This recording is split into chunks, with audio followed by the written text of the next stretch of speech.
A local woman has a warning for you tonight after a jump into a Minnesota lake almost left her paralyzed earlier this month. Valley News Team's crime and safety reporter Bailey Hurley talked with the woman today. It's a story you'll only see here on Valley News Live.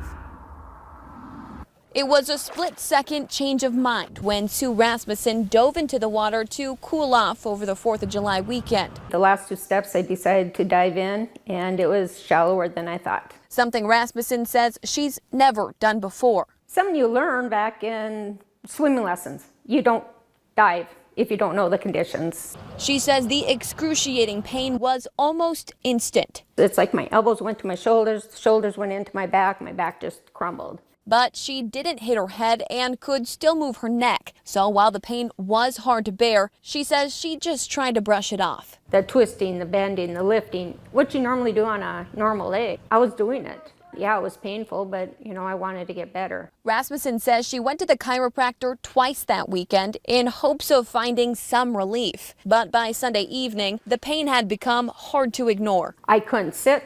I couldn't stand, I couldn't lay, I couldn't find any comfortable position. And after an x-ray and CT scan, Rasmussen says she was just as shocked as the doctors to hear the extent of her injuries. Everybody's like, you shouldn't even be walking. For what you've done, you should be paralyzed. With the help of a few screws and fusions, Rasmussen's fractured spine and ribs are now on the mend, with a little help from what she calls her turtle shell. Rasmussen says while it's difficult to get up and down, she knows it could be much worse. I think my lucky stars, I've got tons of angels up in heaven watching over me. And says she urges you and your kids to be more mindful when out at the lakes this summer. You might end up like me, not paralyzed, but don't take the chance.